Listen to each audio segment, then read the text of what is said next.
thank you all for coming. My biggest fear every second Saturday of the month is I come here and I see an empty room, believe it or not. So thank you for everybody. The seats are filled. It's wonderful. A lot of clubs are struggling with getting people to get to meetings, so it's wonderful to have people here at the meeting. So it's appreciated for sure. And yet I'll worry about it next month, I'm sure. So again, this is our annual business meeting. The November meeting every month is our business meeting, which means we hold our board of director elections this month. And that's going to be the business part of the meeting, which will occur. We try to limit, we've heard in the past, you guys don't want to hear about business. You guys want to hear about bees and bee related stuff. So we try to keep the business stuff to a minimum, but we are required to have an annual business meeting because we are a 501c3 and we want to keep that designation. So in order to be a 501c3, we need a board and we need board elections. So that's what we're doing today. It will be brief. Isn't that a wonderful picture? This picture was given to us by the new executive director of the historic Sugartown Museum, whose name is Barry Rauhauser. And through Mark's work, we've made a nice partnership with the historic Sugartown location where we're doing our officer meetings and also having a beginner's course there. And we've learned from chatting with Barry that he is a nature photographer. And he sent us some of his bee photographs and he said, use them as you'd like. So I said, what a perfect place to do it. I mean, his work is amazing. So it just speaks to how really cool these bees are. So that's credit to Sugartown and to Mark. And I did edit the slide slightly, George. 5-inch show. When he sent it to me, it was 15. 15. Oh, that's not good.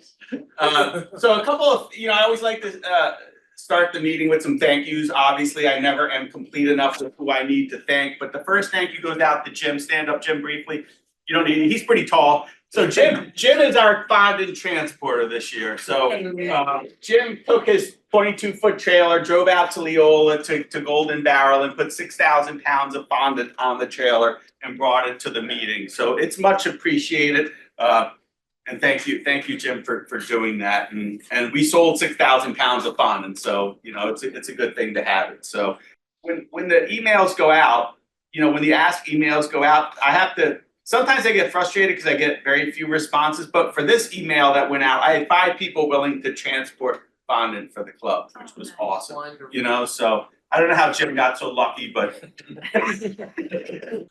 but the people who own trailers really stepped up for the fondant delivery. So thank you. Really quick thank yous to some other people really quick. There's a lot of work going out at the CCBA apiary at Cheslin. The new apprentice program ran by Joe and the Queen team ran by Brooke, and Charlie and team have been prepping 30 hives to get through the winter. So we have hives to do education with next year. So credit to them. A lot of sugar feeding, as you know, not much fall flow. Donna, of course, for putting together the meeting agendas. This is a business meeting / DIY, which is our first time we've ever done really a DIY meeting, which is Donna's really innovative. So we're going to see today people doing what they're doing with their wax and their propolis and their honey. So really cool. Thank you, Donna, for being innovative. Of course, Patrick and Stephanie for the snacks. Most of us know Monica. Raise your hand, Monica, really quick. Monica is the person behind all the social activities this year. So the hive hop, the picnic. In December, we're going to do our holiday party. So that's the last big social event for the year. So instead of listening to me on the second Saturday of December at a regular meeting, we're going to have the holiday party on December 13th. Right upstairs. Right upstairs. So in this place upstairs, there's going to be a holiday party. I've twisted Tony's arm, Tony Dambro, who is our resident mead wine maker. Tony's around somewhere. That date is December 13th. So Tony's going to be bringing 5 gallons of honey wine to the gala. So anyway, you're going to see more details. We're going to ask people to register. There's going to be a small registration fee, but I think a glass or 2 of Tony's wine, and we're going to have it catered. The social events are always lots of fun. They're low key. You hang out, you chat bees, you chat with beekeepers. I think we're gonna do a Jeopardy for those nerds out there who like trivia. So live music. Live music. We have a guitar player playing. Young girl doing guitar. Lots of fun. So sign up. the conference planning is underway. Carissa has volunteered to lead this, I think, still.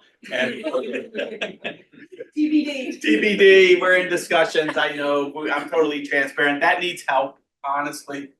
So there's gonna be another meeting request coming up. We need help to pull that off. You guys said you wanted an in-person conference. You know, this wasn't my idea for sure, you know? So this was what you guys told me, that you wanted an in-person conference in addition to a virtual conference. So we're gonna do it. Third weekend in March, if people wanna put it on there. So we moved it because we heard that daylight saving or spring ahead is that Sunday. So we pushed it back to the third Saturday in March, so we get an extra hour of daylight at the end of the day. So the in-person conference, you won't be driving home in the dark, you'd be driving home in the light. So that's why we pushed it to the third Saturday. We are looking at the Chester County Historical Center in Westchester as the location for the conference this year. It's a beautiful building. There may be some challenges that we need to work around from parking and things like that, but really what we need is people to help out, get speakers, get involved with setting up the event. Anyway, I'm running into my 15 minutes. And thanks for Mark and Ed for willingness to run for the board of directors. So, you know, we will have a full board again for 2025. Thank you guys. Upcoming highlights. I mentioned the December party, I mentioned the fall fondant sale, and I mentioned the conference. And there's gonna be an ask from me. You know, this November business meeting is the start of the transition to 2025. So just so everybody knows kind of how the process works. The first thing that happens in the transition, I don't know what happens in our country, but in the CCBA, there's a transition. So the transition starts with the new board directors elected. So the new board directors will be elected today. So there'll be 7 people on the board. The next thing the board does is it chooses its president for next year. So the board after the election will decide who's going to be president for 2025. And then that president needs to fill all the officer and committee lead positions to make the club run. So that's kind of the progression of transition every year. Step 1's happening today. Step 2 will happen in the next week or two. And then step 3, whoever the president will be next year, we'll be asking for people to volunteer, right? So we have 7 officer positions and 10 committee lead positions to fill. So there will be an email out, and if anybody has any interest, please put yourself out there that you're interested in serving in one of these roles. Yes, Carissa. I just want to say that the newsletter that just went out this morning, at the very end, it has a description of each, like the expectations or duties of each officer position. So like president, secretary, so it's kind of, and that was copied directly from our constitution. So if you're wondering, if you're interested in, you know, wanting to be an officer, you can go to the newsletter and it'll tell you, you know, what those duties are for whatever position you're interested in. And I'm a big proponent of role sharing because I think we're all volunteers and we're all busy. So, you know, if more than one person is interested in a particular position, you can get along with the other person. I'm all for role sharing, honestly. So, yeah, so please don't hesitate to put yourself out there. So any questions on that trend? So the membership elects the board of directors appoints the president selects the officers and committee leads, and then we roll forward from there. Every year the process basically recurs. So that's kind of how the constitution is written for our association. Y'all want to run for something because we all love each other and it's a lot of fun. So come on. Heckling welcome. Heckling welcome. Yes, we have a terrific group of officers and committee leads this year. Really, I mean, it's been wonderful working with everybody. I was going to say that for next month. Let's talk fees, right? So this doesn't change month to month. It never changes. It will never change. So when you think about hive inspections are important. The only way you know what's going on with your hive is to do a hive inspection. If you don't do hive inspections, your bees are likely not to survive. I think that's a generalization, but I think it's a safe one to make. When you do inspections, you're basically assessing for 4 things in your hive: bees, brood, food, disease. Everyone say bees, brood, food, disease. Bees, brood, food, disease. Thank you. That made my day. So if you we practice this with the apprentices when they come out to the nuke yard and going through the nukes, and I'll walk up to them and I said, tell me about the food situation in this hive. And they'll be like, I didn't check that. Or tell me about, did you see any evidence of disease in the hives? I didn't check that. Everybody focuses on honey and bees, right? And forgets about some other things. So really there's always four management decisions that you have to make with each hive inspection. Management decision number one is your hive size correct? And we were chatting about this outside today about what's the appropriate hive size to go through the winter, right? Trust me, you can get very small hives with very small colonies through the winter. Ed Shark gets 3 frames of bees through the winter. Granted, he has polystyrene hives in these 3 frames. I have gotten probably 100 single 5-frame deep nuke boxes through the winter without any problems. I'm sure a lot of people could raise their hands and say I've gotten single 8s and single 10s through the winter. So you don't need big boxes now if your bee. So the bottom line is if you have empty frames and empty boxes in the winter, I would take them off personally. You want your frames full of honey and your frames full of bees going through the winter. A big stack. Now, I'm not my arch. Enemy. No, he's not an enemy. What's his name? Nemesis. Nemesis Keith. We'll tell you 2 deeps and a medium going through winter, and I will tell you 1 deep going through a winter. So somewhere between those 2 things is probably reality of what you should have going through the winter, right? So anywhere from basically 1 deep or 2 mediums all the way up to 2 deeps and a medium is probably appropriate depending on your goals and what the colony size is. But if you have boxes, if you have supers that have frames in it that have nothing in them, take them off take them off the hive. They're only extra space. They're not doing you any good. Take them off. There's nothing that you're going to do to increase the number of your bees right now. You are basically, brooding is done. I personally think brooding is done early this year. I pretty much 90% of my hives have no brood in them right now when it's the end of October. Whether or not that's in response to the dry weather and the lack of fall nectar flow, I think. But you're not going to do it. You can throw one. They're not going to make any more bees right now. Your bee population going into winter, varies anywhere between probably 5 frames of bees all the way up to 10 plus frames of bees. I think the average winter cluster size in a typical 10 frame box is about 7 frames of bees, which would be about 15,000 bees going into winter. So that's the average number of bees in a hive going through the winter is 15,000. Could your hive be okay with 3 or 4 frames of bees? For sure, but that's the average size. So that number is going to stay steady until when do the bees start to, in our area, when does the queen start to lay and the brood starts to late January, mid-February, depending on the weather. Usually the last week of January, the first week of February is where the queen starts to lay. And how many days after laying will those bees appear? 21. 21.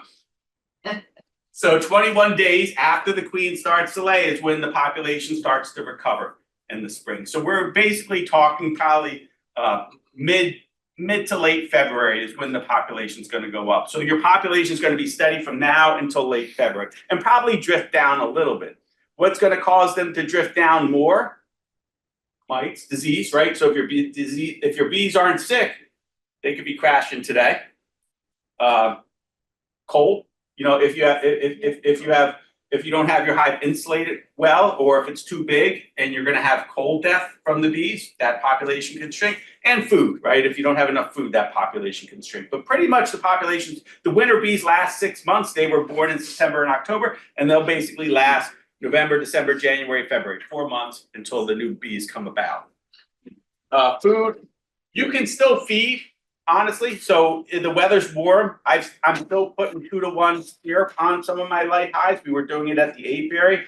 Generally, when the daytime temperatures are less than 60 degrees, you probably have to stop, because at 55 they're going to cluster, and when the bees cluster, they're not going to go up and take feed out of the feeder, right? So you could still, usually this time of year, we're done because the average daytime highs are in the mid-50s, but right now we're able to continue to feed. once it gets cold, it's eventually gonna get cold. You cannot feed syrup anymore. There's no point in doing it. And then you're gonna go to, if you still need to feed, you're gonna go to some sort of solid feed such as fondant. And there's nothing you can do, well, we are gonna do our December dribble again, oxalic dribble, so you probably could dribble your hives now if you wanted to, they're broodless, so if you wanted to hit them with a vaporizer, oxalic vaporizer, oxalic dribble, you can. The club will do the oxalic dribble in December, so we'll make up dribble, make it available to the members, tell you how to use it, because that's our tradition, so we'll continue to do that, but I don't see any reason why now you can't do it now if you want to. I have endless time now. You got It's eight- gone. you got- I know. That's so I have must to consider. So November management considerations. A must do is insulate the top of the hive with a 1.5 to 2 inch piece of insulation, R10 at the top of the hive. So this is what you should have at the top of the hive. I can't think of any reason not to have this at the top of your hive, right? There's no reason. Is there any reason? Are we in 100% agreement with that? Yeah, so insulation at the top of the hive. I always used to use 3/4 of a piece of insulation, you know, because it was cheaper and I'm a beekeeper. But I've gone to a full 1.5 to 2 inches at the top. And through doing this, I've noticed the single deeps, I run single deeps through the winter. My single deeps with thicker insulation were heavier coming out of the winter than ones with 3/4. So I'm now recommending go spend the money and get a thicker piece of insulation. Yes. Do 2 pieces of You can. Right, that's my technical expert. The question is 2 3/4 pieces of insulation as long as they're tight together? Sure. Sure. I'd Just agree. because that comes in like a big sheet. Yeah. You have like 2 hives. Yeah, Big sheet. yeah. Take- so this is a must. Take the queen excluders off. That's a must. Anyone leave their queen excluders in the hives for the winter? I've seen it. Yeah, so, you know, the queen excluders need to come out of the middle of the hive, right? The cluster moves up in the winter, you know, you want the queen to move with the cluster. If the queen excluder is here and the cluster is here and the queen's here, or the bees stay with the queen, they can't move up to the food, just get your queen excluder off. Now, if you want to put the queen excluder all the way up on top of the insulation so you don't have to store it, that's one thing, you could do that, but don't have the queen excluder in between the boxes for the winter. That's a must. That's just, I hate to say, that's just a must. Okay, number 3. Wind breaks, close off screen bottom boards, tape up box joints as if leaky. Anyone disagree? A lot of people leave the bottom door open. Yeah, is there a good reason to do that? You know, if you're worried about ventilation. If you want more airflow through your hive, right? Right, so that used to be taught that it didn't make a difference if you leave the bottom board, if you leave the screen bottom board open or closed in the winter. I would say close it up, honestly. For me, that's a must. I don't see any reason to leave that screen bottom board open at this. I think you're just exposing the bees to cold, and I don't know why you want to do that. Control over their environment, if you don't have a constant breeze, they can manage the CO2 within the hive themselves and keep it close. And the thought is that, again, I'm not the smaller hive guy. You know, no one's really has novel thoughts in beekeeping, right? People have been beekeeping for 1,000 years, right? So, but Merle Stone, those of you who know Merle, right? Merle used to be a past president many years ago, and Merle used to talk about overwintering in single deeps, and I used to like scratch my head. I was like, dude, how are you doing that? You know, it's not big enough, not enough space. But he would tell me just single deep, just put them down in a single, and I think the thought is that, yeah, especially when you close out the bottom and you make them smaller, their CO2 level rises, the heat loss goes down, and they're able to just consume less in the winter. So this whole concept that the bees need 80 pounds of food or 100 pounds of food to survive the winter, I think that was because we were making it difficult on them, honestly. We were giving them too much ventilation, we were giving them too much space, we were giving them so on and so forth. But I personally think a large colony can get through the winter on 40 pounds of stores. That's kind of, that may be cutting it close, but that's kind of what I think is the average nowadays. If you close off your bottom, if you make it small, if you don't, if you get to top ventilation, and if you kind of lock down their environment, I think they only need 40 pounds to survive the winter. Yes, Chris? Does a natural hive have an open bottom? Question answer. It depends on how rotted the tree is. It's not, He's out there to support, what's being said, so it's, you're right, Chris, and also. But do they have a reduced entrance either? Oh, natural ones? Yeah. It's a knot hole. I've seen, I mean, it varies, whatever size the hole is in the tree. They're not changing the size of the entrance in the winter. Where's that red hat? Propylize it. Oh, they can't propylize the entrance. You have a question in the back? Yes. Can you tape your phone? Cause the phone I put on the heat, and what are we doing with all the moisture that the swinging temperature will get? If that's capped on top of it. Yeah, we'll talk about that in a second. But yes, good question. Yes, the bees will chew this, right? So I've had to tape mine, the whole thing over. you can tape it all over to limit chewing. I've sort of tried to, this sits on, for me, I use an inner cover, so this is sitting on the inner cover. So I kind of tape the middle where the bees will come up through the inner cover. Whether or not that's enough, I don't know. So do you put rocks on top? Because when you put the inner cover and the foam and then the top, the top doesn't sit well at all. Strap it. Ratchet strap. Yeah, strap it down.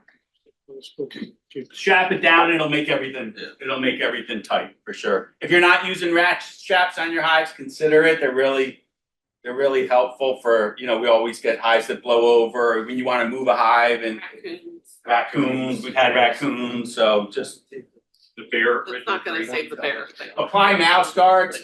I think that's a must to do, the entrance, half an inch a mouse can't get through. So don't make, if you have your bottom board wide open, try to put mouse guards or something on it so the space is only half an inch wide, because the mice will get in, and they probably got into a few of the hives already, honestly, because they're warm and they have food in them. There's probably no good reason to have wide open entrances in the winter. I can't think of any one. Okay, now here's the to consider, right? This gets somewhat controversial, right? This top ventilation thing to stop heat escape from the top of the hive, right? So, I don't have top entrances on the hive, so basically there's no top entrance. So the thought is that the bees are metabolically active. They're creating water vapor. Water vapor's coming up, hitting the warm top because there's insulation on the top, and then going down to the sides of the hive and condensing on the side walls. So that's kind of how you get away with not having a top ventilation for your hive. You can, and then some people say, well, what happens if the snow gets deep? Do you know what I mean? Like, what happens, we're not in one of those areas. What happens if you get 2 foot of snow and the snow is up to the bottom board? Should you have a top entrance then? I don't know, because I don't beekeep in those areas. Ed's shaking his head no. No. They can survive in the hive until the snow melts. If there's snow out, there's no reason for them to There's fly. no reason for them to fly. Does anybody else want to take a shot at the question of ventilation? Was the question about ventilation? Yeah, at some point, because when I open my eyes in the spring, February, you can see old on one out. So that's why this year I want to be more aware of. Yeah, so the question, if you see mold, then do you have moisture issues, and why do you have enough insulation at the top of the hive?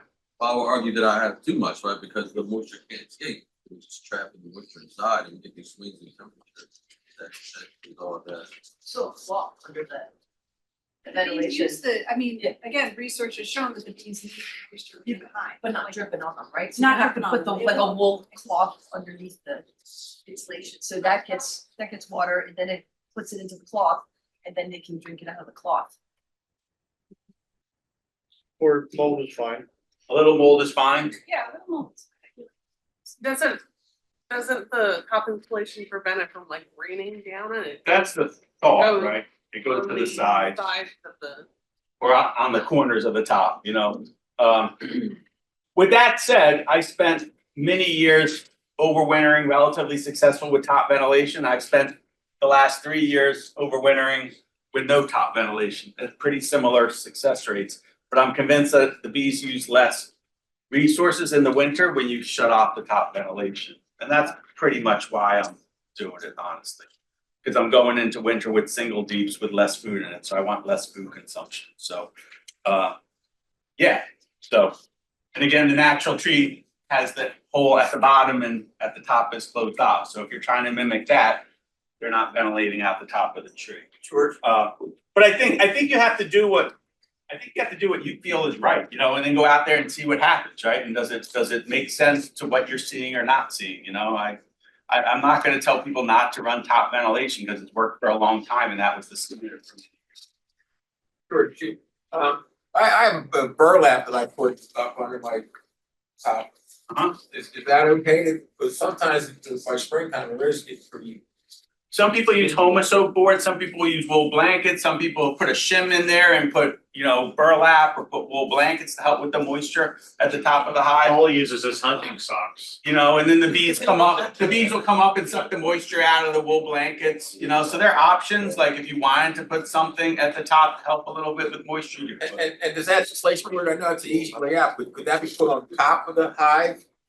Completely on the roof, rather than inside?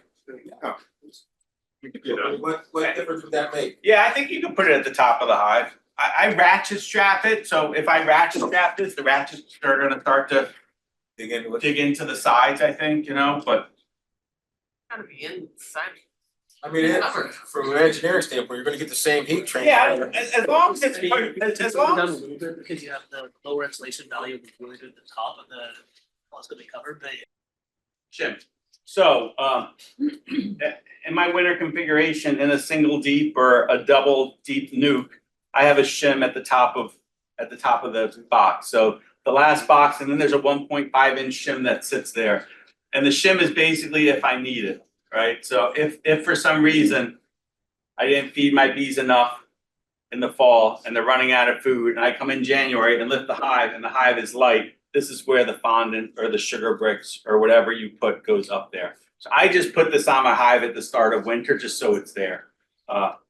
Again, it's not necessary. If you think your hives are got plenty of honey or sugar syrup and they're plenty heavy, you don't need the shim. But I like throwing the shim on for winter. And then, so the shim, the insulation board, and the cover. And that's my winter configuration. Now, the only downside of putting a shim in is that if you're kind of like a little bit slow in the spring to get out to see your bees, they'll basically fill this all with comb, right? Early on. So you just gotta be aware that, you know, they'll do that and they'll fill it with brood too. So it's a little bit of a mess if you leave it on a little too long. Put that on over the installation? No, I put this on over, so I want you can put this on top of the inner cover and have the bees come up through the hole in the inner cover to access this. I tend to put this right on top of the frame and then my inner cover on top of this because I want my emergency food sitting right on top of the frames and they don't have to come up through the inner cover to get to it. They But don't wanna break the cluster. right, and also if the cluster generally sits, if your hive stays south, the cluster's gonna sit more and towards the front of the box, you know, it's gonna sit on the warmest part of the box, right? Now, if your cluster's big, they're gonna be able to access through the hole, but if your cluster's not big, you don't want to put the food over the hole in the inner cover in the middle and have the cluster up front. So for that reason, I take this goes right on top of the top box, and then the inner cover goes here, and then the insulation goes on top of it. I see you have a notch in there. I don't. You liar. Liar. He's a notch. He's a notch. Anyone see a notch? No notch. Yes. Hey, George, one other This thing. was built about 4 or 5 years ago. So now you wouldn't put a notch. I would not put a notch there. Alright, thank You know, and then this will get some cover if these go on. Yeah. So. But yeah. Yeah. This is. So though my notch is small, so I was hedging my bet when I made these, you know, so I was already thinking like small notch, small, you know, but The yeah. other thing, George, is sometimes I use actually a screen inner cover. So I can put the fondant and the wool blanket on it. The bees, you don't have to worry about the bees coming up. Yeah, that's a good point. So if you put number 8 hardware cloth right here on the bottom of that and then put that on, then you can open up your hive without having bees flying in your face. That's for the Sir, can you clarify, is non-lazy number 8 beekeeper. that bees can pass through or they can't? They can't. Number 8 is 8. And you put it on the bottom or the top, because I've done it both ways. Well, whatever you put it on becomes the bottom. You can buy Well, something. no, you can flip it over, the shit. Depends where the notch is. Yeah, depends on the options. He's saying it should be on. On the bottom. I was smartly saying it was on the bottom, yes. I've been using it on the top so I can open up my hive, check it without getting bit in my face. And then everything goes on top of the hives and the screen is on top, and I just, when I open it, they don't come out. But how do you add more food? I have to lift the shim and put food in. So if you flip it over and let them come get the food through the screen, You know, Same amount. then you can continue to just feed without. Yeah, I would Wait, probably flip it. I've done it both, yeah, I've done it. Yeah, I don't think it really makes much of a difference, but what does make, you want that emergency food sitting right on top of them, especially if you're dealing with smaller size clusters, right? If you're dealing with a big cluster, you can put your inner cover on and put this on top and everything will be fine, but if you're dealing with a smaller cluster, just put it right on top of them. So I put, all my hives have this, well, not yet, but they should, all my hives should have this on it, and all my hives have this on it. And as a side note, if you go to the CCBA education YouTube channel and look at last month's meeting, there was a long discussion about how people did their winter setups. So Yeah. there's- I'm repetitive, I'm good at that. The last to consider is to wrap your hive with tar paper or foam board insulation. You know, I don't think it hurts. It may help, honestly, it may help keep them a little warmer, allow them to move around a little bit better. If you wrap your sides with insulation, you'll probably, the bees will probably consume less food in the winter. Surely there's a trend to poly hives now, which are insulated poly hives, and the bees are gonna consume less winter food in there and that. But is it gonna make a difference between your hive surviving and not surviving? Probably not. The two things that are gonna make the difference if your hive survives or not survives, the only things that you can do at this point is put insulation at the top and put a shim if they need emergency feed. Nothing else that you do at this point is probably gonna make a difference to whether or not your hives are there in February or not. And thank you for my 10 minutes. Any questions before I turn it over to Donna? No. Thank you.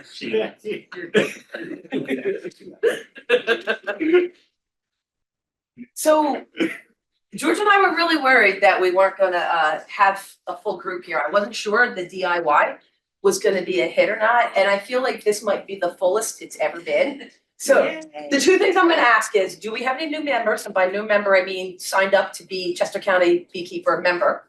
Are there any new people that just signed up? Are there any first-time people that have come to this meeting for the first time? I have some friends who are new. No, let me go with these guys first. What are your names? John Rock, Pat Rock, the fund is. Okay, and you guys. You've been there outdoor gatherings. This is the first time for this. Oh, I see. You've been to our meetings, but you're never the indoor Not- meeting not before. Okay, all right, awesome. Welcome. Where are you guys located? Landenberg. Landenberg. I know where that is. All right. but she came from New Jersey. Well, we're members from. Are you a member of our club? Yeah, Yeah. or since pre-pandemic, yeah. So do you also join the New Jersey? Yeah. Too? Yeah, we're members of South Jersey, but we've learned our greatest success has been coming to this club. Wow, Yes. that's awesome. That's awesome. Testimony. And you guys are new to the meetings? Yeah, where are you guys located? Down in town, okay. And how long have you guys been beekeepers? Oh, you don't have bees yet? You don't have, are you looking to get bees maybe in the spring? Okay, so I'll go out on a limb. I bought my bees from like, I don't know where, in South Carolina or something. I went by the advice of somebody And what I've learned in being in this for now several years is getting local bees, local stock is probably beneficial, and there's probably a lot of people here that can help you out. Perhaps in the spring, join our beginner program. When you do the beginner programs, you get a hive. We're gonna work all those If we're details out. successful, you might get a hive, sometimes the hives don't make it, but there's a lot of options for you to learn and to increase your knowledge. I highly recommend learning before you get them. I did it the other way. Me too. So, yeah, I learned as I did it, and that was probably not the best idea. So no more new members. Anyone online that's new? Got 11 people online. Oh, Oh, good. sorry. Counted me. Some people. What's next on our agenda? Me. Oh, okay. I'm the representative of our club to the Pennsylvania State Beekeepers Association. So I'll give you a quick update of what's going on with the Pennsylvania State Beekeepers, which represents all of us and does some really kind of good stuff. The first thing is they are changing from a 501c5, which is an agricultural organization, to a 501c3 like Chester County Beekeepers is. And the reason they're doing that is a giant food stores wanted to give Pennsylvania State Beekeepers $100,000 this year as a grant. 501c5 can't accept it. 501c3 could. So they ended up sending that money to an organization in California. Yeah. So really good reason for that change. The conference that we had up at State College, was it 2 weeks ago? I think it was 2 weeks ago. Great conference, lots of people came, some really good speakers. We might see one or two of them at our conference. And in fact, Hillary spoke at our conference last year and did 2 sessions with us, how to be a bee photographer and the other was finding a queen, right? Mm-hmm. Yeah. Queen spotting. Yeah, queen spotting. But she's also due. She's due. It's like, oh my gosh. We've got a new honey queen. So if you have an event that's going on that you want the honey queen or honey princess to come to, like to a school event or something like that, get in touch with them and they can potentially set that up, although she is from Western Pennsylvania, but she'll be traveling a lot this year. The officers at Pennsylvania State Beekeeping, 3 of them were reelected. So Mark is not this Mark, that Mark Gingrich is the president again. Frank Rutkowski is the first VP and Regina is the secretary. She's also a member of our club as well as Montco. And then Eric Smith is the second VP and Dominic is the treasurer. And they're both in our area here in the greater Philadelphia region. So there's quite a bit of workings and local touch. So the PA Farm Show is coming up January 4th to the 11th. Pennsylvania State Beekeepers is looking for volunteers to come out and help. So you can go to any one of these 3. You could go to the Learning Center where there are, in the past, have been 2 observation hives and just talk to the public about beekeeping and finding the queen and what do bees do. And it's the Learning Center for the general public. At the marketplace, last year there were 21 different honey producers in Pennsylvania that sold their product at the marketplace. We as the Pennsylvania State Beekeepers bought their product and then we sold it and took the profits, which was kind of nice. But that's really enjoyable to do. And if you are a beekeeper that has excess honey, you might want to take advantage of that because it also puts your product in front of tens of thousands, if not 100,000 people, and gives the opportunity to find a new market. And then finally, the ice cream and waffle group, we sell honey ice cream and honey waffles in the food court. So you can volunteer for any one of the 3 or all 3, but not at the same time. What's that? So can you eat as you work? I've seen people do that. I can't, being lactose intolerant and celiac. So yeah, I don't like working there anymore. I did it once. Ice cream and waffles. You get free parking if you volunteer? Okay, so the question is, do you get free parking? Yes, you do. If you work at the ice cream and waffle stand, one afternoon or evening, and then the next day, they'll actually give you up to $100 off of a hotel room. So, yeah, but you need to contact get in touch with the folks. You know, where the money's coming Yeah, Yeah. well, it's also harder to get people to demand that particular booth. So that's it. Any questions on the Pennsylvania State Beekeepers? If you're not a member, consider it when you renew your membership for Chester County Beekeepers. You can just very quickly click and join the Pennsylvania State Beekeepers as well. And I think we get a $3 per person kickback from $2. $2. They said 3. Only Someone's two. kidding. There's a dollar missing someplace.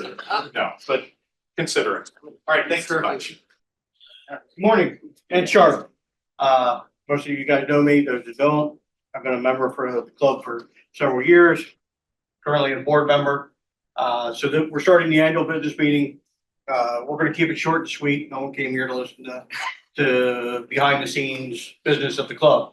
However, since we are a nonprofit organization, we have a constitution which can be found online, and we have rules that we must follow. One of the rules that we have is we have a board. Board is what we do as a board. We're behind the scenes. We keep it quiet. You know, we deal with the direction of the club. We give the president guidance.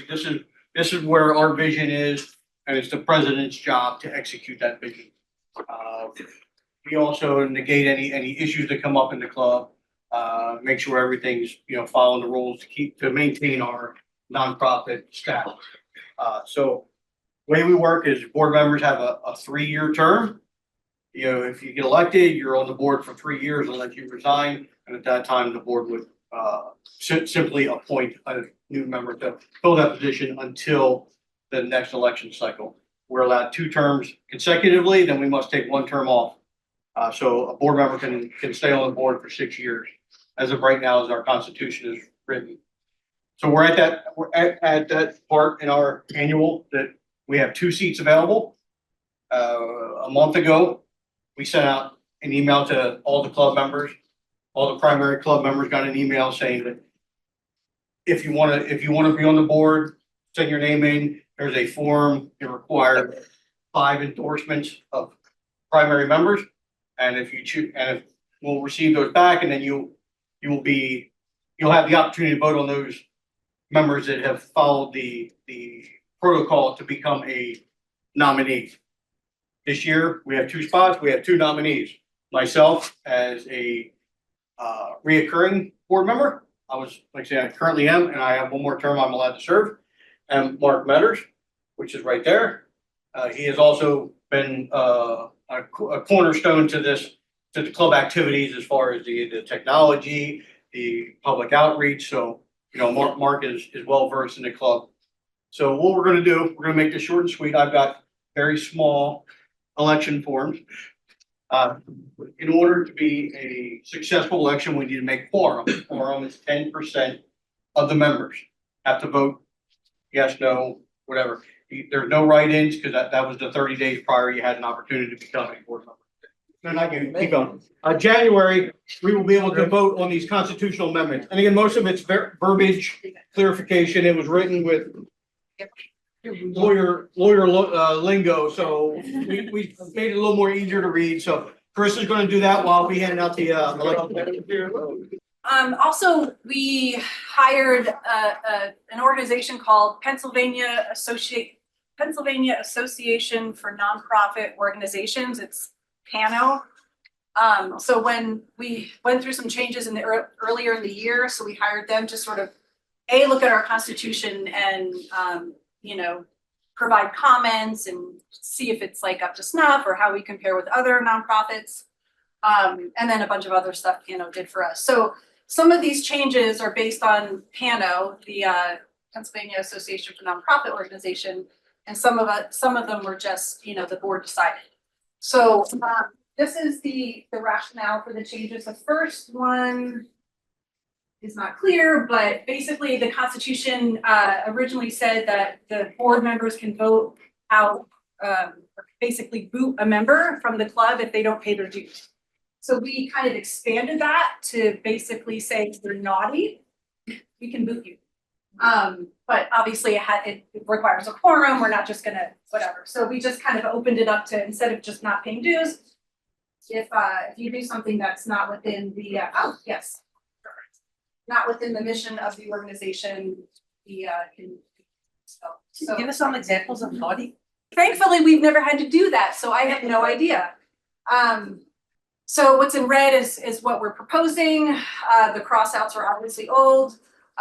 We decided that a minimum of 3 is still enough, you know, should something happen where we have board members resign, we get down to 3, we could still effectively run the club, not that we wanna stay at 3, but we thought like minimum of 3, maximum of 7, we can still sort of effectively carry out the duties of the club, so, for the mission of the club. So, okay, so originally, we're changing so the election today for the board members, how it's gonna go is the newly elected board members, their term doesn't start until January. But in the meantime, we have, as George said, officer election. So as it stands now, you have the outgoing board members voting for next year's officers, which didn't really make sense because the board members that are outgoing, whose term ends at the end of the year, why should they have a say as to who's going to run the club next year when they're not going to be part of the running of the organization? So we changed that to say that the newly elected board members after today, their term begins after today, and then the outgoing board member's term ends after today. So that way the new board member, the full board can vote on the upcoming officers because everybody in the board is going to be working together with the upcoming officers. So we changed that. And then the next one is, it used to be that the board members, as Ed said, you have 3 years and then you could be reelected for another 3 years and that was it. And then you had to take a 3-year break and then run again if you wanted to. We just thought that was too restrictive. If somebody wants to be on the board for more than 2 consecutive terms, why not? So we just removed that requirement. And the membership wants to. Well, yes, the membership has to vote, yes. Right. Right, exactly. Changed because it's really hard to get 10% quorum. So Not today. thank you, Fondant. The fondant help. Well, there it is. That's how we do it. So the minimum requirement is gonna be 5%, but yeah, I mean, we generally struggle to get 10%. So we don't think that there's an issue to bring it down to 5. I mean, because, you know, if we meet quorum, great. If we get over that, even better. We just added this indemnification information, which was a recommendation from Pano. The requirements to be an honorary life member, I can't remember what we changed, but we changed some of the requirements to make it more accessible to lifetime members, or to be eligible for a lifetime membership. So the Constitution requires that we presented this to you today. So you have 30 days, but no more than 90 days to mull it over and approve or disapprove. So we are going to vote on these amendments in January, so that's in between the 30 and 90 days. I'm gonna send this out in an email so that you have a copy to look at. Feel free to ask any questions to any one of the board members, the existing board members. We can answer any questions that you may have. And then again, we're gonna vote in January at the January meeting. You know, hopefully you guys get the boards.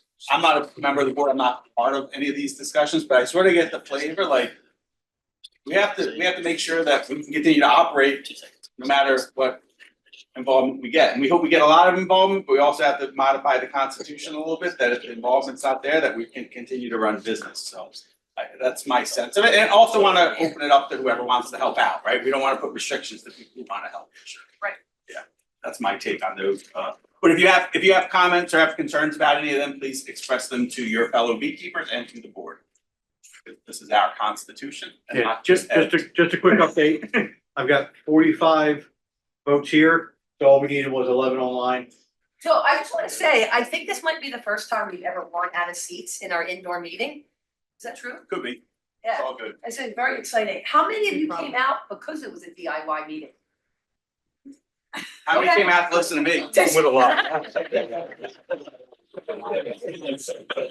Get like 15 minutes. Who came out because of the fondant? So we're gonna go through a couple DIY presentations, and then we're gonna give you guys a chance to go out and get your fondant. After we're done that, we're gonna move the tables around, and a couple people are gonna offer their items that they make for sale for the holidays or just to use, personal use. So we'll do that at the end of the presentations. Now, I know, I just want to, because I don't remember everybody that's coming. Peggy is gonna demo something. Lena and George are gonna demo something. I'm gonna demo a few things. I know there's, Lynn is gonna demo something. Is there anybody else I'm forgetting? Monica's gonna demo something, and that might be it, right? Oh, and Mark is gonna demo hot honey. During the after party, we'll have samples. of And Monica's demo, this is gonna get you guys back, this is gonna get you back in the door after we're done and tell you to go outside and come back in. Monica's gonna demo 2 things, but because we can't sell alcohol, she's gonna demo or let you taste the bee's knees that she makes. So you're doing that after the demo. That's why we're doing it. All right, so hot honey, Case at least. Yeah. hot honey. How about hot honey? Or hot honey. So the way that I make this hot honey is I use a variety of different peppers.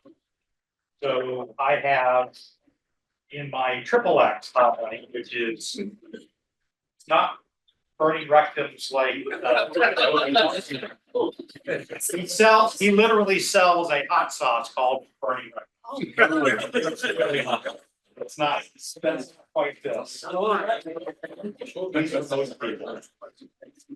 So I use a combination of Szechuan peppers, cayenne pepper, and habanero pepper in my 3F hot honey.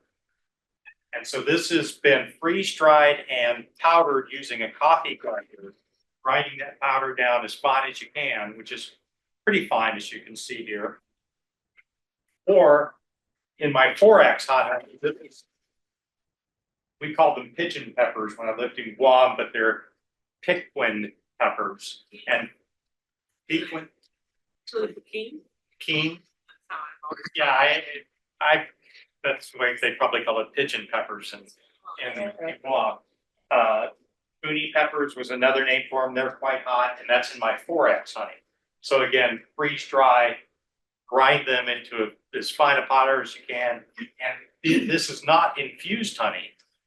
This is powdered peppers in the honey. Then I put them into a dehydrator, open top bottle or container like this, full of honey mixed in with, could be a teaspoon of product, it could be 4 tablespoons of product, depending on how hot I want to get it, and I'll let it cook, using the term cook very loosely because it's 110 degrees for about a week. And so it has definitely picked up the heat of those peppers without destroying the honey, also without cooked honey. And also if you're using honey that's a little bit wetter than it should be, that dehydrator will take that water content down as well. How do you freeze dry the pumpkin? We have 2 freeze dryers at my house, and they're all right. Cool. Thanks, Mark. And I'll have samples. You ran out of freeze dryer. But you can get, I mean, some of these peppers I've grown, like these I've grown in the habanero are grown in our garden. But I bought the Szechuan from Amazon, and we bought the cayenne pepper from the Indian store down on Market Street. So yeah, you can.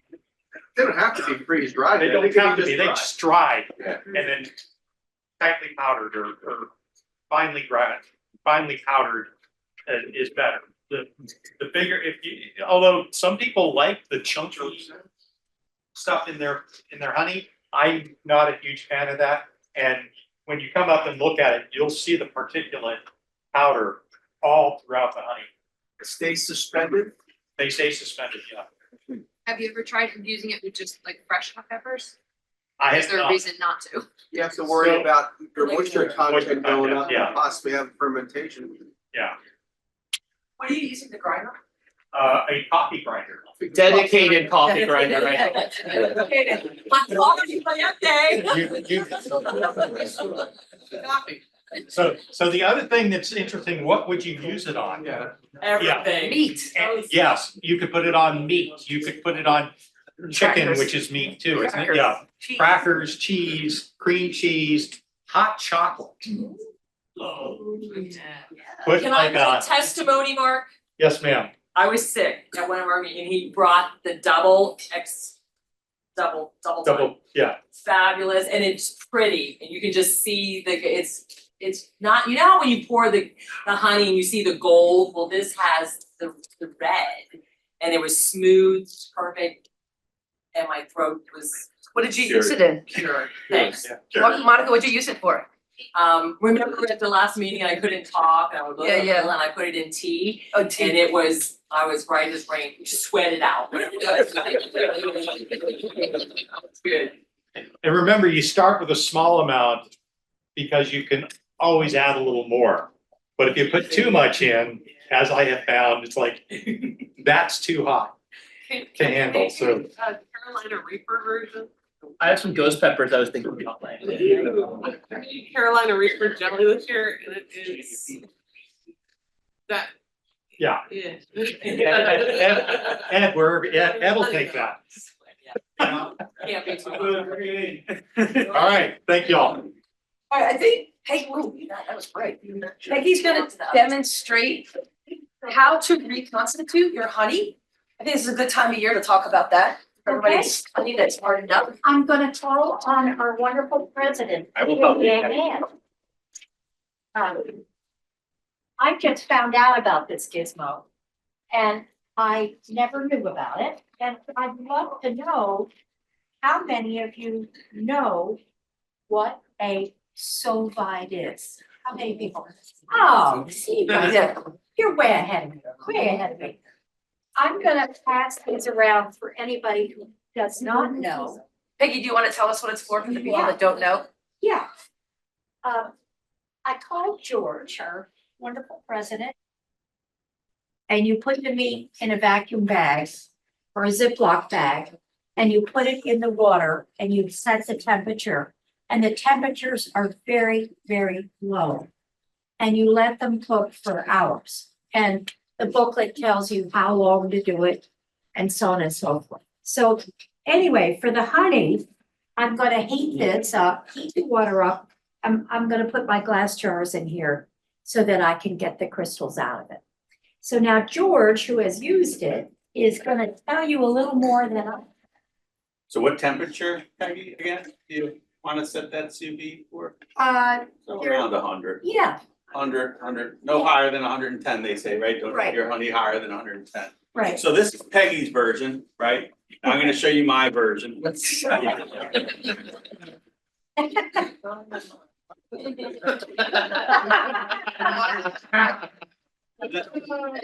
This is my version of the same thing. I love it. Anyone know why I use this size version? Buckets, right? Bigger go home. Buckets, go big or go home, right? I'm not putting bottles in here, so. You know, the one thing that, so I will fill this with water and put my 5-gallon buckets of honey in here to decrystallize. Now, on the bottom of both this and that, it's helpful to get water underneath either your bottles of honey or your buckets of honey, because the bottom will stay crystallized. So I don't think those would fit in Peggy's, but you get the idea. You would probably put some sort of fancy something in the bottom of that pot. In the bottom of this, I just put sticks and put it in there so the water can get underneath the bucket. And then at 110 degrees in 24 hours, your bucket will be completely decrystallized. Now, I know there's lots of ways to decrystallize a bucket, and if you're trying to decrystallize 5 to 10 buckets at a time, there may be a more efficient way to wrap them with a big blanket or something like that, but if you just need to decrystallize a bucket or two, this really works well. Now, you gotta convince your significant other that this is worth having somewhere in the house, water, but or stick it somewhere for a day where it won't be noticed. But as far as, it's amazing that with the sous vide and the water underneath the buckets, the whole bucket is completely decrystallized, which is nice, because if you're gonna then bottle it, or if you're gonna make creamed honey out of it, you want all the crystals gone. And if you don't get the water underneath, you won't do it. So I highly recommend this for bottles, and I highly recommend this for buckets. And how are you heating your water? Sous vide, so basically just take that sous vide and just stick it on the side of this, So that's how I heat the water in this. So same sous vide, just different size container. Keeping the lids off for the buckets? I'm putting the lids on the buckets. Yeah, because who knows what's falling from the sky, right? So I didn't bring my lid today, but the lid would be on the bucket. You put an insulator or cover over top of the whole thing so that it's more efficient? I guess you could. I haven't done that yet. It only takes a day anyway, so, I mean, what are you trying to save, 2-3 hours? Couple bucks of electricity. Not even that. If you don't wanna buy a feeding trough, if the bucket fit most cooler boxes. Yeah. When I used to use a sous vide, it was a cooler box. You set your bucket in there, fill it with water, and then you put your sous vide in there. Yeah, cooler box. 24 hours later, you got a bucket of liquid. And how long does it stay after it's pre-crystallized? It usually stays liquid for a while. I don't see it. I guess it depends on where you put the honey, whether or not you put it outside or in the cool, or. How well you got. You have a question over here? But I also used to. Anyway, let's take the question, because otherwise I'll go off on a tangent. Go ahead. George, what about the honey buckets with the spout? Can you put those buckets in, or do they have to be, is that a completely sealed bucket with no spout? They can be spouted. They can be, just has to be, However, I had one mishap with that. the spout not being tight, Although the honey seals from going out, sometimes it doesn't seal from water going in, that's what I'm worried about. Yeah, I've only had it happen 1 out of like 15 buckets with spouts. Well, that means that your honey level was lower than the level That is of the correct. water. That So is the correct. way that would happen. Wait, so if the honey's filled in the bucket, it's not gonna come in? If your honey level is higher than the level of the water in the bucket, the Uh-huh. pressure's gonna be outward. Okay, If it's The other way the around. other way around, the pressure's gonna be inward, then you have to worry about that, and because it's heavier than water, it's gonna stay sunk, and you will have that difference in level. gotcha. Interestingly enough, I poured that water off, let it sit for a while, and never fermented. Oh, cool, okay.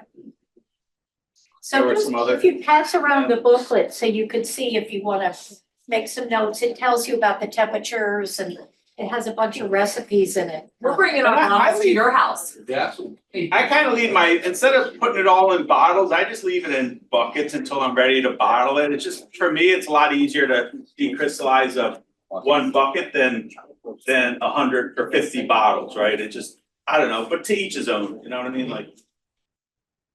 What about plastic bottles? I actually use a plastic bottle. I don't label my bottles until I'm gonna get them ready to sell. They crystallize in my case of bottles, I'll take them out, I'll put them in there. They crystallize it, and then I'm gonna sell them. Yeah, that's a good point. Don't put the label on the bottle until you're ready to give it away or sell it, because it probably wouldn't do well in the sous vide arrangement. Question with regard to the crystallization of the honey, does it recrystallize faster if you take it through this decrystallization process?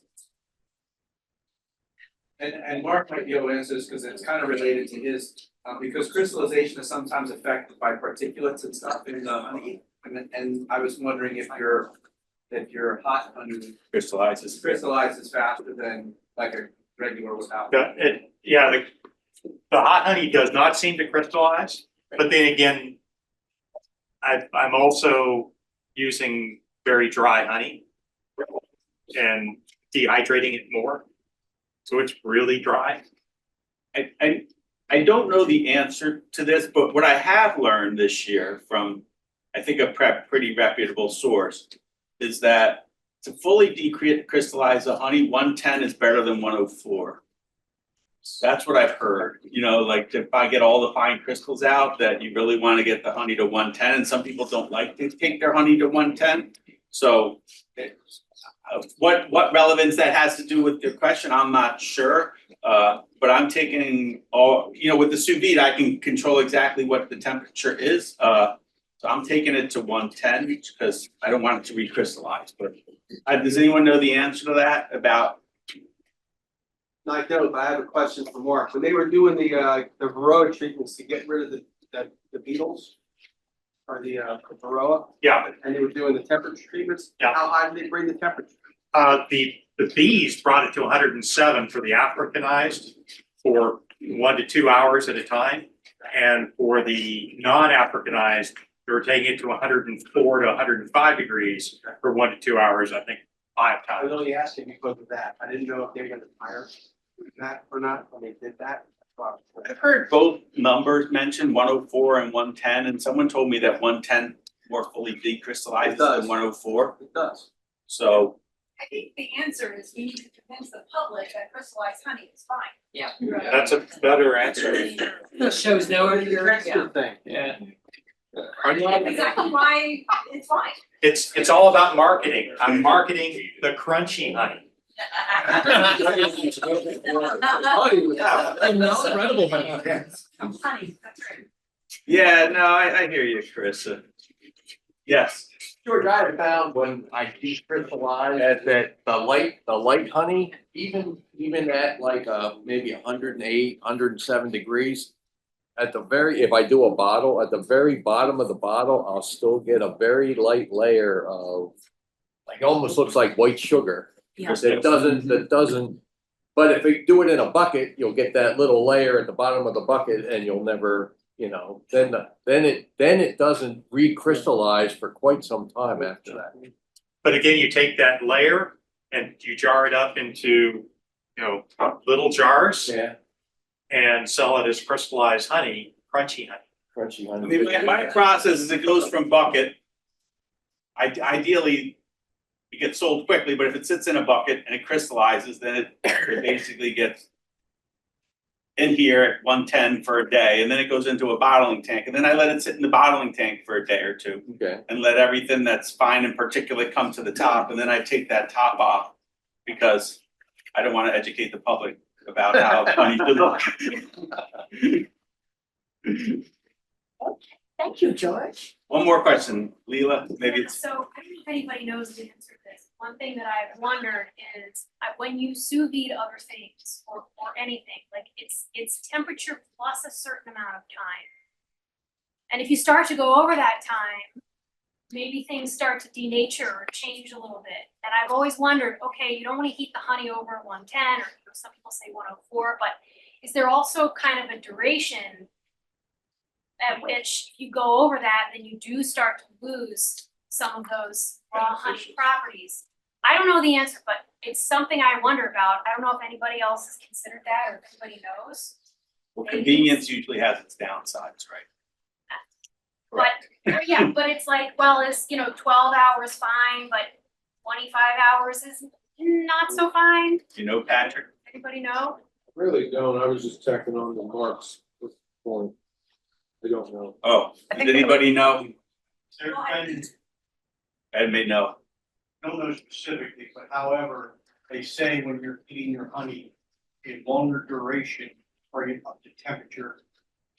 Is far superior than racing it up to a temperature.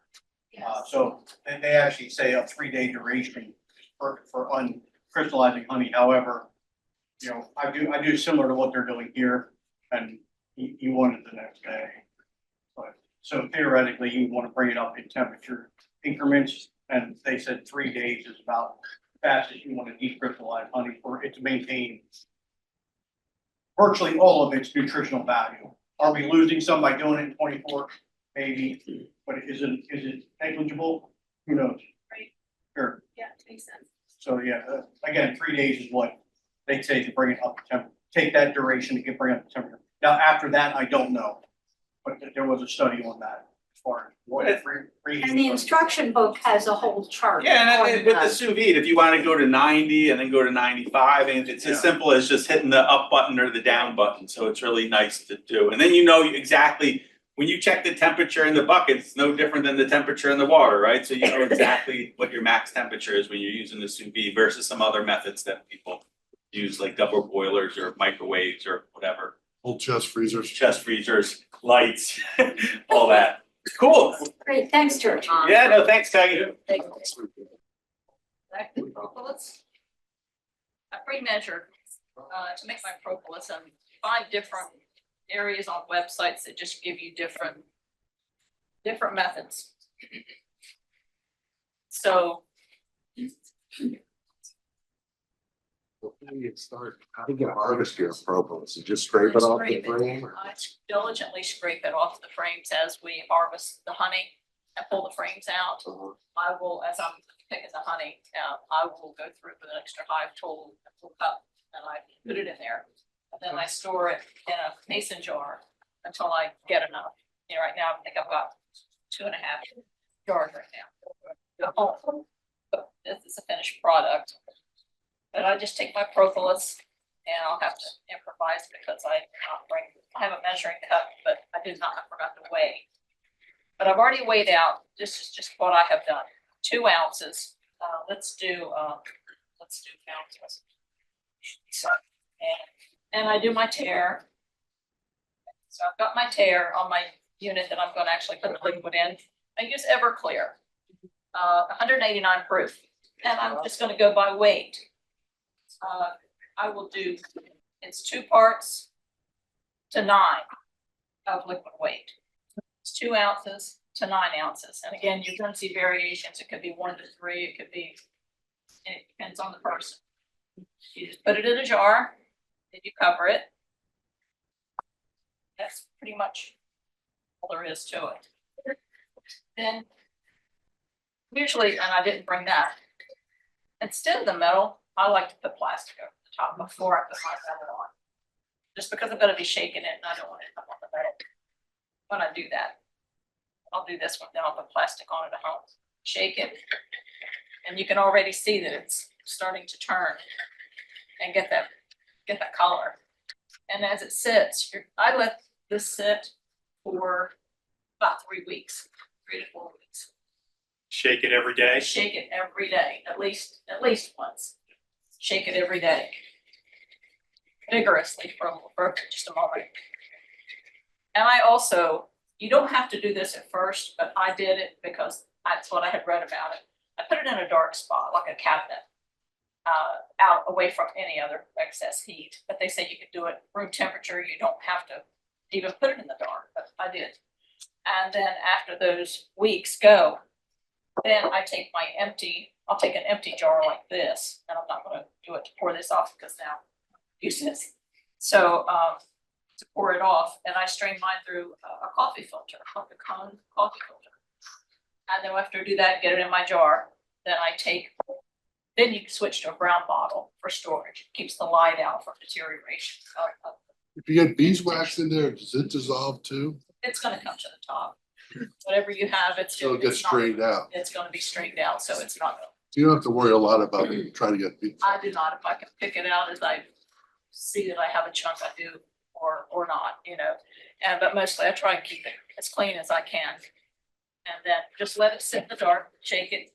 Like I said, after 3 to 4 weeks, I'll strain that off, put it in a brown bottle, and then I store this in the dark until I'm ready to hand out to our friends, whoever asks for it. I buy the little brown bottles and that has the eyedropper in it. And it's good sore throats. We've had friends and we always used it for burn. Ended up not blistering after picking an iron skillet up with his bare hand. Shouldn't do that. So that- In the Everclear. Yeah. That makes sense. But he said it did blister. You know, I have a friend who actually went on medication for kidney problems. Just as an example of uses, she went on this medication side effect was to break out in hives all over, which she did.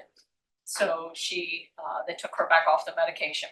There were areas, she says, I could not reach to put this on. She said, but the areas that I could reach, I could see a significant difference in how fast it was healing versus not. Do you have that too? So there's another way of dispensing it, little spray bottles. Yes, Yeah. I was gonna say that, I just didn't have it. Everclear, oh boy. That's close or if it's the Everclear. But kind of in a nutshell, that's what it is. We've had sore throats. We had a friend who had dental surgery, crowns and everything done, and root canals. He said he was really having a hard time getting that to heal. He put drops of this in his mouth and around it. He said within 2 days, all the swelling had come down and the redness, was gone. So we have people, that are interested in it for the medicinal, of course, the medicinal purposes of it. Like I said, rashes, cuts. Now, are you using any kind of a propolis collector, or how are you gathering the propolis? I scrape it right off the frame as for capping honey when I get a chance. If not, right now I've got a couple of totes of the frames that we have pulled it's a winter project, and I'll do that and save it. I'm curious how many hives you have then to collect enough for. 22, 23. Okay. Yeah, and like I said, you collect it and you can keep it, you can freeze it. And then when you get enough, you can get it back out and use it. I just store mine. What's your question? You might have already mentioned, but you take it oilies or just copy? Yes, absolutely. He brought over his spray bottle because I don't have any spray bottles. Oh, that was before I yeah. wasn't listening to, I'm sorry. Yeah, we can spray it orally, and I was trying to find, and I just found it last night. There are really not guidelines that I've heard of how much to use, like for sore throat or indigestion, anything. So last night I finally found someone online on YouTube that said a good 5 drops, like for sore throats, things like that. Like 5 drops out of the dropper should be sufficient, and you can do it like up to 5 times a day, 4 or 5 times a day, if need be, and then it should be good. Put it on the tongue. Yeah, you put it on your tongue. Yeah, or you can actually mix it in if you can't tolerate it because if you've never tasted it, it's pretty nasty. Yeah, cologne. But so you can mix it in tea, you can mix it in any other liquid that will help us to get it down, just, do that. And I was saying that I do have somebody that I'm meeting with tomorrow. She's currently has Lyme disease, and she is currently doing the bee sting there for it. Down both sides of her spine. She's starting to get the numbness and the tingling from her Lyme disease now. It's affecting her. So she reached out to me and asked through Karen, reached out, and I'm going to meet with her tomorrow. Do it. She's going to get some. The lady that she's working with on her bee stings, I guess, had recommended that she could find somebody local to get this.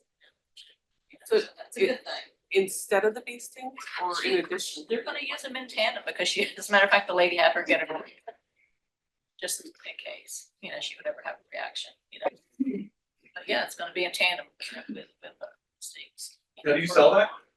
Do I sell it? Yeah. I do. I have some, I don't sell it typically. If anybody wants it, I'm good with it, but I've had a couple people. Like, what would a vial do for? Oh, I see it as high as $23 for an ounce. Yeah, but this is, and I weighed my bottle, and since everything is in liquid, this is only about ½ ounce of weight per weight. So I would say probably like 10. I think I had a guy that did buy a couple from me for like $10 each. If you do sell them, you want to put the label that says this, this is not approved by the FDA. And I'm not getting into all that. Yeah. So I just friends, family. We shouldn't overlook the therapeutic effect of honey itself on wounds, Oh, absolutely. Yeah, particularly scarified abrasions. Yeah, I've had- that are yeah. open. that's right. Pulls down swelling, actually is bacterial, destructive. So it's perfect, and particularly if it's crystallized, it stays on. Yeah, I've had a friend give me feedback about the honey too. We had given her some honey, and she. Buying Manuka honey, which is supposed to be off the shelf. Well, that's, I guess, the thing with the propolis, and because there are so many, because of the trees, you know, they. For the propolis, they collect, you know, that from the residents from the trees, you know, and their saliva, and they mix all this. There's really, how do they decipher? There could be 300 varieties of trees that, you know, everywhere all around the bees hit, so you don't know exactly where that propolis is, you know, the ingredients are coming from, but like I said, I'm not that involved and in depth with it because I'm not selling it, I just do it. And if it helps somebody, that's great. So that's it. Thank you. I did forget to mention this stuff, and you can see it, what it looks like, and you're welcome to open the files, you know, later and take a look, and you can see how it's so yellow, it's beautiful color, but it stains like none other. So is most of the propolis totally dissolved after the 3 or 4 weeks? There's a little bit you have to filter There's gonna through? be probably more, I would think, than a little bit. Okay. You'll have maybe half Is it- sediment or a little bit less, and also, they say that you can actually, which I didn't do with my first batch that I did, because they say you can reuse the propolis and make a new batch. Oh, cool. Yeah, just put it in a tin bag, put it in the freezer, you know, then dries it in the freezer, then you can get it out and start anew.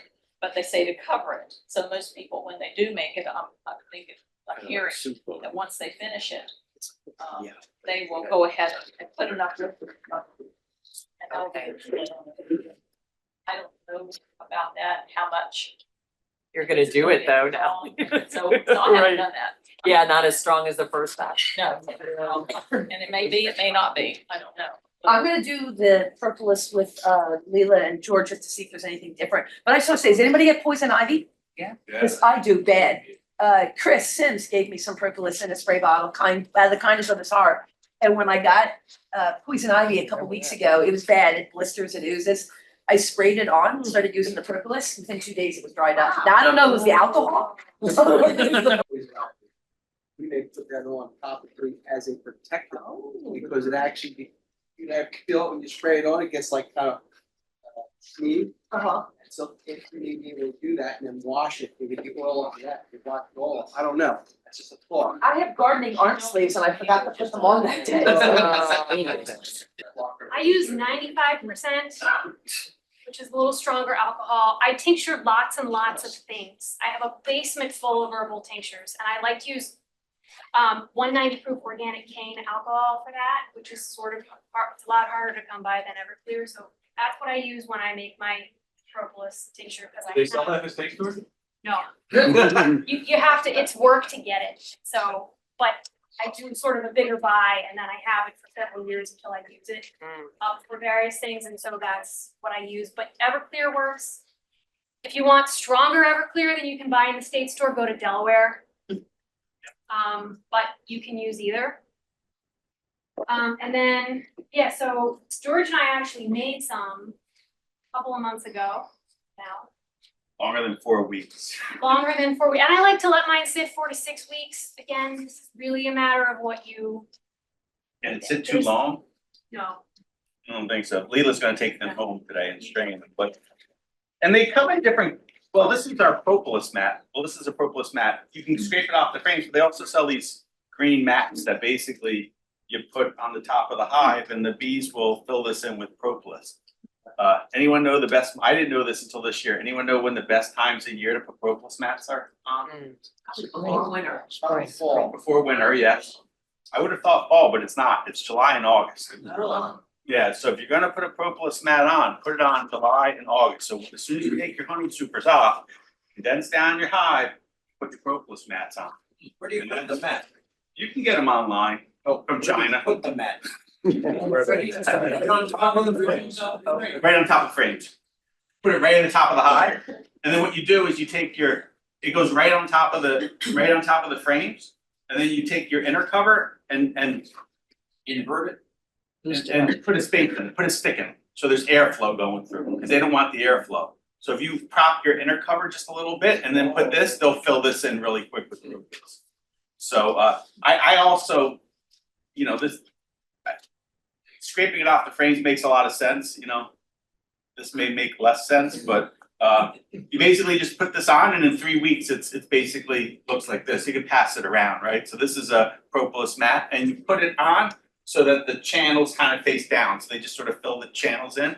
And then after 3 weeks, you take this mat, you throw it in a freezer, and basically just turn the mat and the propolis will generally crack right off. It does start to get warm really Right. quickly and then it doesn't crack right off. So I've gotten some of it and then I've had to put the mat back in the freezer and then, come back at it again later and do that. So Mark said don't pass around, which I agree, so we'll leave it up there if anybody wants to check that out. This is a propolis mat, and July and August is when you wanna put this on. Cause I know, cause I put it on July, harvest in July, put it on August, harvest in August, I put it on September. And the amount of propolis coming into the hive just increased dramatically. So whatever the trees are that are producing the resins are more July and August than September. You also wanna consider, do you have mite treatments going on at the same time as you're trying to collect the propolis? And you want those things at the same time. I don't. So so you have to think about the timing both of when they're gonna be making the most propolis, but also are there organic or synthetic chemicals in there that you don't want in a medicinal product. Yeah. You're freezing the frames and taking them out to room temperature. Would it be better to wait till winter time? And just do it when it's cold outside? It's the propolis mat that you're freezing. So I'm saying, but you take them out of the freezer, but do it outside where it's cold, so they don't come up in temperature, you don't get warm fast. try that. I honestly don't know if warmth from your hands and just trying to manipulate the mat is what's heating it up, but it could work. I've never tried it that way. Yeah. There's 3 colors of propolis that are tan, brown, and red. And green. I don't know which one's more therapeutic. The red looks pretty good. The ones that they collected on this propolis mat were more on the tanner variety, brownish variety than the reddish variety. I'm not sure. That's mostly what I've seen is about that color. About that color. Some that is so dark that I'm like, is this something let's, Yeah, very I cool. assume so. There's some more Yeah. reddish color, yeah. And you can see, I mean, maybe not from a distance, but we made these on the same day with some that George had collected and some that I had, and they're different colors. So, there's a lot of subtle variation. And I was surprised how much sediment's left at the bottom of the jar after the a month of infusion. I thought it would all be dissolved, but it's not. So there must be something in there that the bees are bringing back that's not dissolvable. And propolis is the plant immune system, right? I mean, that's their immune system to antibacterial, antiviral is the resins that they make. So it's got to make sense that it's got to carry over. Yeah, all the stuff good for it. And so I also do a weight to volume a little bit differently. I do a 1 to 5, and I do grams of the propolis and then milliliters of the alcohol. So just a slightly different variation, exactly what you did. Yeah. And that's something that's sort of fun to experiment with. People have very strong opinions about the right way, but I don't really think there is any one right way. There are just different variations. You can decide what you prefer. So you can try it, 1 to 5 one year, and then maybe the next year you say, I'm gonna try 1 to 4 or 1 to 7. You just see what you like. So that's part of the fun of it, I think, is get to experiment a little bit, exactly refine how you do it, get something that you're really happy with.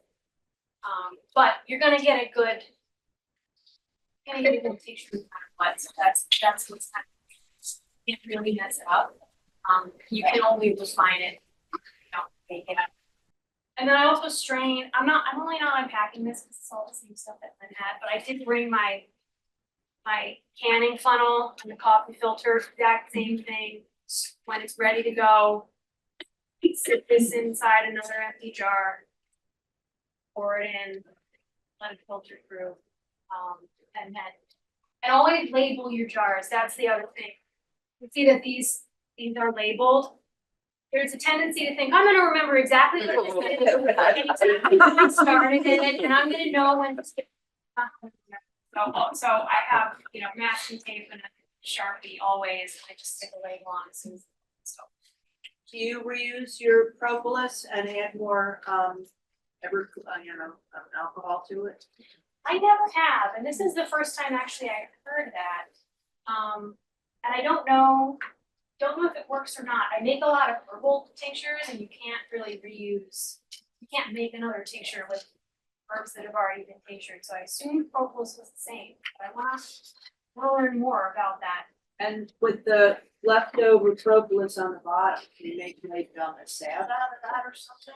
Or can you use it? It's another good question, and it's not something I've gotten very far with, but I'm curious. Yeah. I just didn't hear what you said, other than the Everclear. What were you getting, like a green alcohol? I use organic cane sugar alcohol because I sort of buy it in somewhat bulk, and then because that's sort of what I prefer, but grain alcohol, you can use that too. So I love the bee's knees. Boom. You go, boom. Boom. This is how it starts. This is how it starts. And the reason why I have this filled in is just because I didn't know the timing and I had to melt my stuff here. So and I have samples All right. out there later. Okay, so Bar Hill Gin is something they sponsored us. They gave us some things for gifts for our conference 2 years ago. Didn't know, someone gave this to me 15 years ago. I was like, that's the worst gin I ever had because I put it with tonic. Well, it's a honey base, so you just don't do that. So I'm at Christopher's and Wayne, I'm drinking this Bee's Knees. I'm like, dude, this is the best drink ever. So it's the gin. And it's cute, it has the little thing, it's from Vermont and it's a honey base. So what I did for all my little girlfriends, they want setups for gifts and when you go to parties, what have you. So I take a bottle, a full bottle, and I have markings, so it's equal parts, 3 equal parts, and I dump this into a ball jar. And that's what we'll have out there, and then I make 1/3.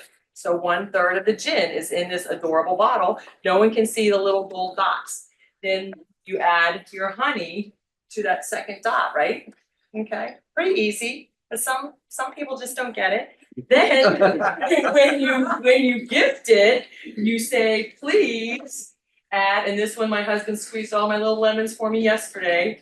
Then you fill it with fresh squeezed lemons and boom, it's a party, right? So, and that's what I put, fill it with fresh squeezed lemon. So I had a client call and she's like, can you just fill it to the top? I'm like, not shelf stable, you know? So that's why we make the label, we tell them what to do, how to do it. When you do take this to a party, it goes really fast. You're gonna wanna take a couple of setups. You're gonna take, because I'm like, I like that. So when you go to a party, you're gonna take a few of them. They're great for gifts.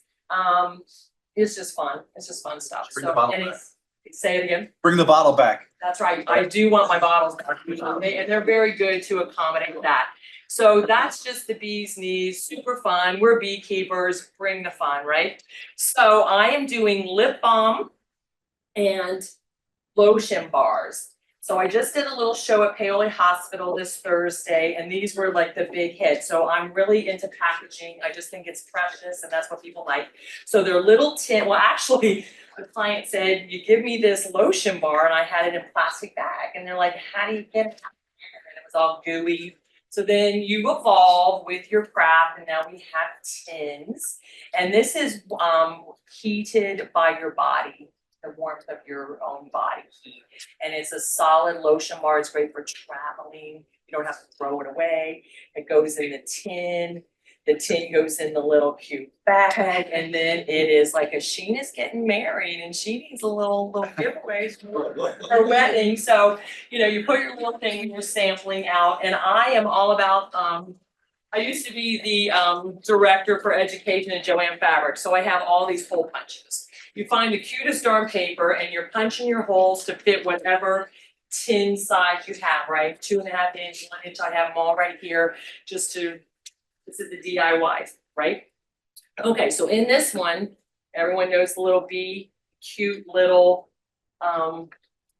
holds. We have 2 sets for door prizes today. You can make your soaps, your little bee soaps, Beekeepers, let's go. So we have that.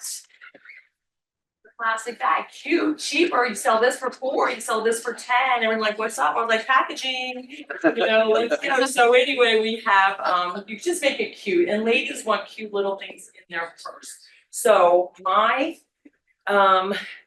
recipe for lotion bar, for lip balm, it's all the same. It's the best, so you put it in, okay? So these you can buy online. You hook up all your tubes, you pour it, it's easy. We did a demo at my house one day, a bunch of you ladies were there, and it comes out like this, right? So you have lotion bar, you have the lip balm. God, it just feels good. It's you're naked, you're rubbing, your skin feels heavenly. I love it. So when the people were saying, should I buy the lip balm or the lotion bar? I was like, it comes down to this. 2 for $5. $10, whatever you want. So my recipe is, and I made a bunch for my family. And my sister, I don't really like pine. I'm like, dang, didn't see that coming. So I didn't have any EO, essential oils in here, but you can put your, your lavenders, your pine, your vanilla, blah, blah, blah. So in here, equal parts of shea butter, this batch, and I made it last night so I could just heat it up here and pour it. Coconut oil and beeswax, equal parts. You can put some vitamin E, drop it in, it's like a preservative, it feels good. You just want that lushy, yummy feeling. So here it is in here, you're poured in your molds. We've all done this and been there probably. And then when you spill again, you just rub it all over yourselves. So, is this all I'm demoing? Yeah, this is what I'm doing today. And also, like I said, the molds, the tincture sprays, great. We're trying to do door prizes that match what we're talking about that day. So these little lotion bars will be ready for y'all to take home. They solidify. That's why I have this down, George, so we don't miss on the table. Well, good. Okay. These are all projects. Yeah, so anyway, we have, nobody really has, anybody have any questions? Is there a specific temperature or just wait until it's melted and blended? Okay, so beeswax takes longer, clearly, so I threw all of it in here late last night after a dinner party. And the wax wasn't melting. And so put your wax in first and let it melt down. And these little things, you guys have hot plates. This is what beekeepers do in the winter because we're not taking care of our baby, right? So scales needed. I guess that's it. Dedicated food. Yeah. Yes, everything That's so is hard to clean them. in Monzi's studio in the basement. And so that's it. That's all I got. And we'll be giving these out shortly. Can you Okay. repeat what the ingredients are? You put Yes. the wax in first and then what? You know what? You can use so many different butters. There's mango butter, there's shea butter, cocoa butter, so you can combo it. For today's demo, I just did simple, straightforward shea butter, very juicy. It's in a clumpy clay bag, and you just dig in there and measure your stuff out. So you're tearing your scale. I use this and put it right on the scales.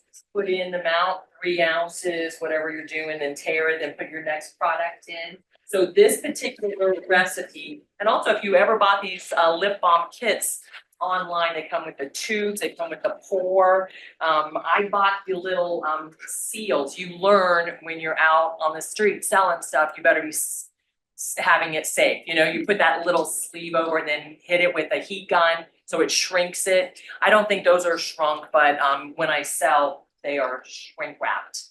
Yeah, so anyway, they give you a recipe. Like this company, this gal gives you recipes, but there's a bazillion of them. And the combos you can make, it's just lovely. You can put colorations, mica, different things in it. A lot of people just really want earth, tree huggy, natural, just keep it simple. So it's shea butter, wax, and Coconut oil.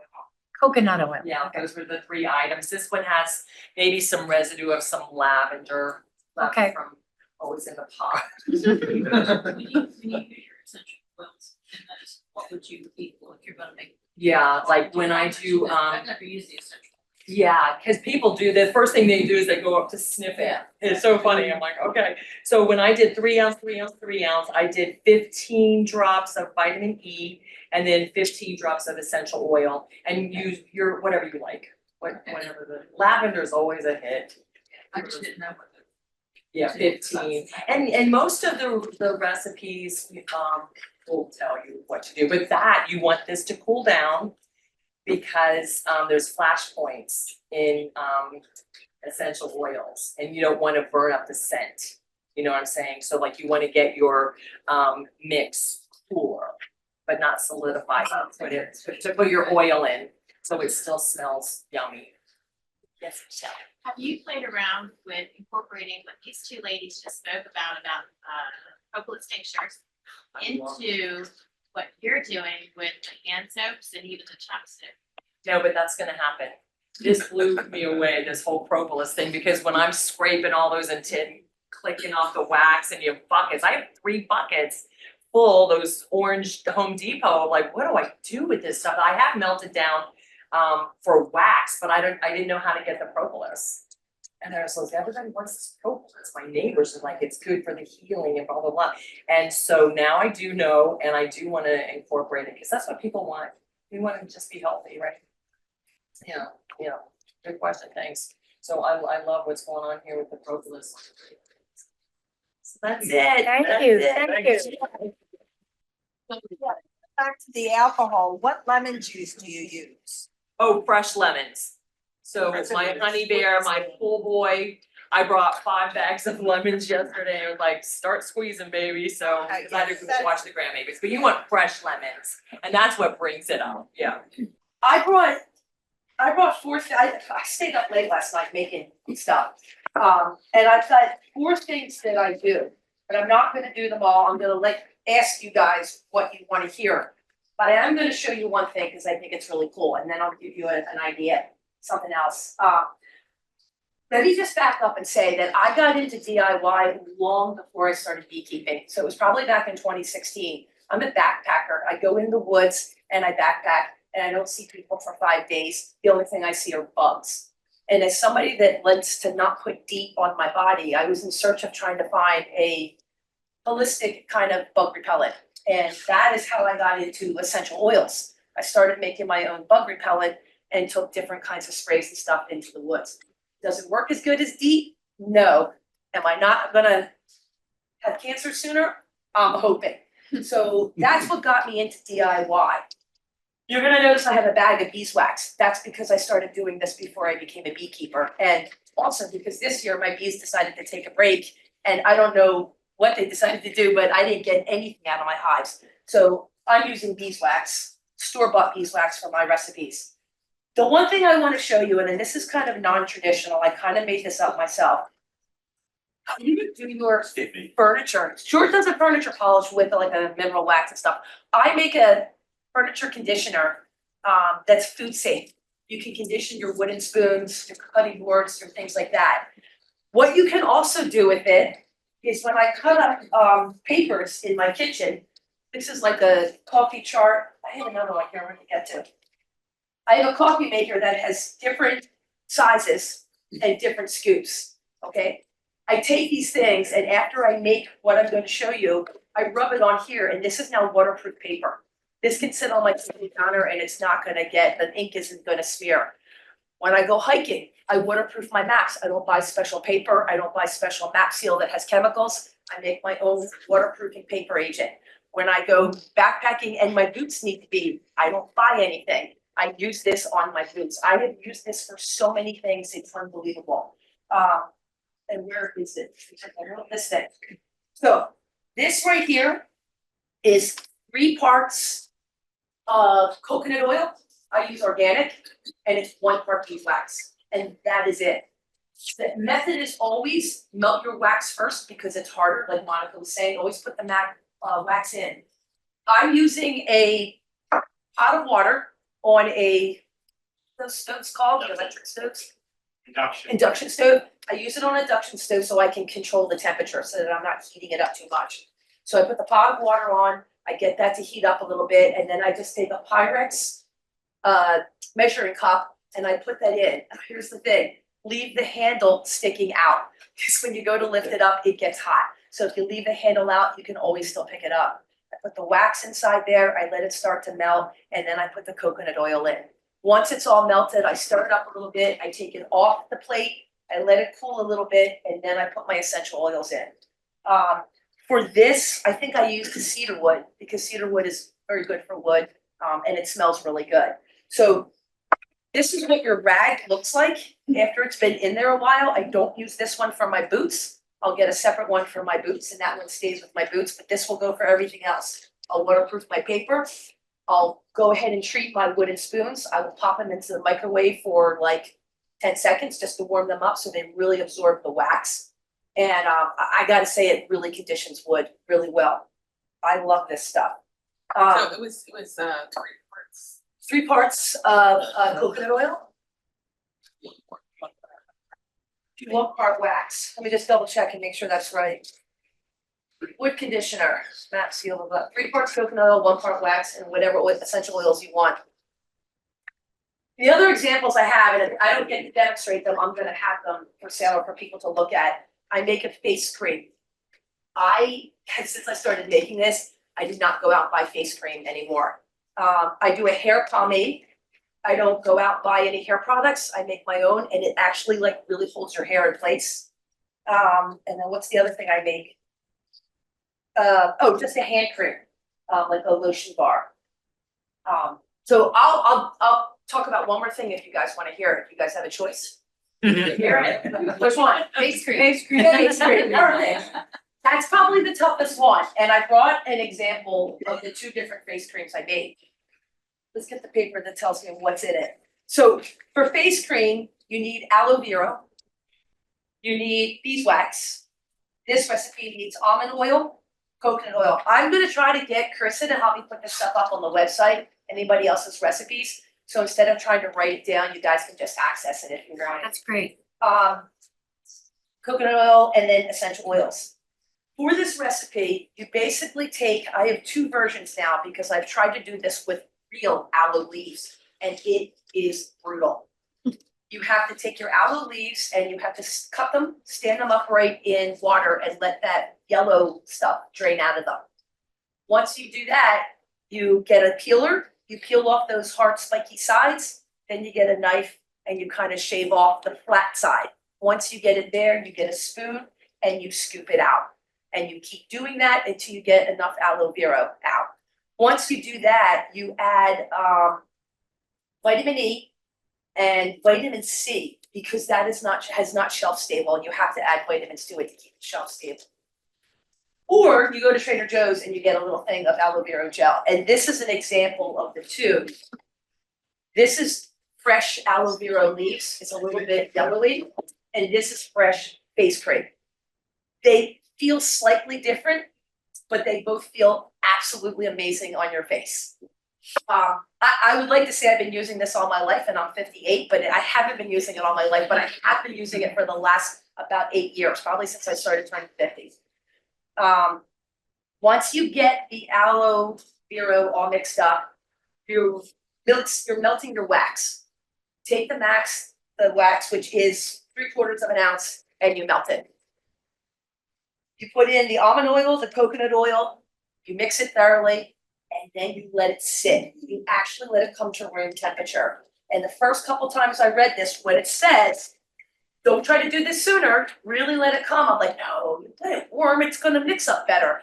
And every time I've done it, it does exactly what they say. It doesn't mix, it separates and you get this goopy kind of wet, kind of cream and kind of wet. It's gross. So you have to let both of these products come to room temperature. So you've got your aloe vera gel and you got your beeswax. They've even now suggested warming up the aloe vera gel a little bit so that they both come to exact same temperature. And once you do that, you get a really good blend that mixes up. And that's it. Like I said, it's easy rather than, I didn't want to demonstrate it because it takes forever. But just to give you an example of, it's a little time consuming to make, but it is doable. And we'll put the instructions up on the website. What are you mixing it with?